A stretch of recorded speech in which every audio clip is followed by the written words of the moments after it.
Alright, so on this TX22 here, I have this light by Ozark. There's the information on this one specifically, TFL-1-P, what have you there. So if you guys have seen me testing out products on the channel lately, most of those have been sent to me for review. Like this little guy I got coming up here next. But this one, however, I bought with my own money. I chose this one. I wanted this one. So this isn't this one wasn't sent to me or nothing. I was just searching for a light for the gun, and this is what I ended up going with because I just wanted to get a little budget light. So I figured I'd do a little review video of it real quick for you guys. So this thing was only 30 bucks on Amazon. So again, it's the Ozark. I'll leave a link in the description for this exact light if you'd like to go check it out. So as you can see there, 500 lumens steady, or you can set it to strobe. I'll show you how to do all that. So there's some of the information there if you want to pause and read that and whatnot. So there she is mounted up on the TX22. It looks a little big on this gun. I don't think it looks too bad, but if you put it on a full size, you know, it'll look smaller than that. If you put it on a gun smaller than this, it's going to look even bigger, but there's how it looks on my TX22. By the way, if you want to see a review on this Sealy Wolfo, loving this optic here. I'll put a link in the description for that as well. I love this thing. This has allowed me to shoot out to 100 yards way more accurately than I was able to do with iron sights. With the iron sights, I'd get about a 50% hit ratio. With this thing, if I really try, I'm getting a 100% hit ratio. So I really love this optic here, and it's real affordable compared to like Holosun and whatnot. So I'll leave a link in the description for that too. Not only a review video, but a link to this optic as well. But anyways, this video is about the light, so I just kind of wanted to show you guys, tell you about it. I'm pretty happy with it. Like I said, this was, you know, my choice. It wasn't sent to me for review or anything like that. I just wanted a little budget light, and I'll get this out later tonight in this video, and I'll show you guys at night. It's actually plenty bright. So there's your screw there. Okay, so you just use a big flat head. That's what tightens it down on the rail there, and then to turn it on and off, you just flick that switch. So on, off.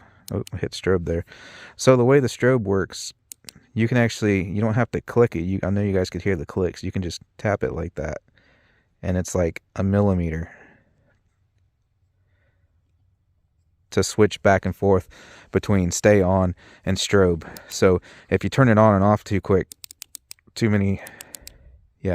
you do it too quick in succession, it'll go to that strobe. But that's how you can switch to it. Once you turn it on, you just give it a little tap and it'll switch to strobe. If you want to go back, you just give a little tap again, and that's how she works there. So I'll put some rounds through it on the range and whatnot, but then like I said, this thing, it doesn't look like it now on camera here in the daylight, but it is actually pretty bright, especially for a $30 light. So I'll show you guys in the darkness here in a second on the video.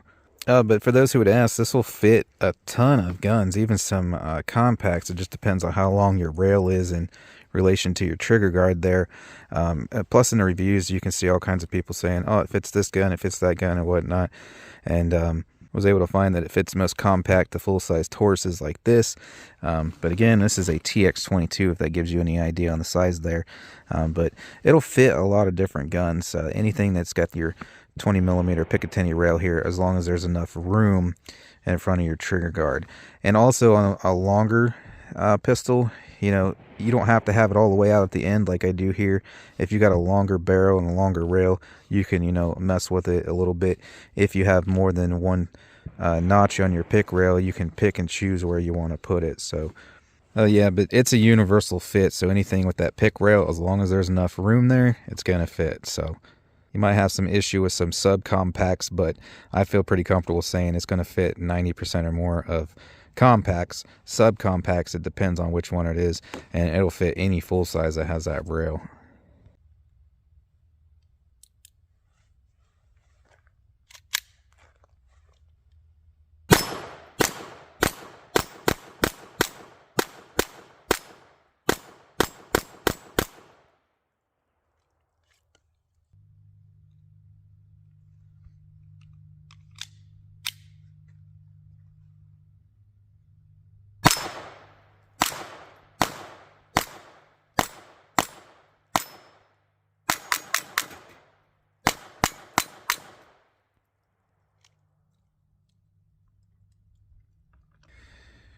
Alright, so I'll show you guys the light. I'm standing out back here off my back deck or what have you, so you can see we got the light over there. Dog's taking a pee. But there you can see, even though I'm standing in some light here from this back porch light.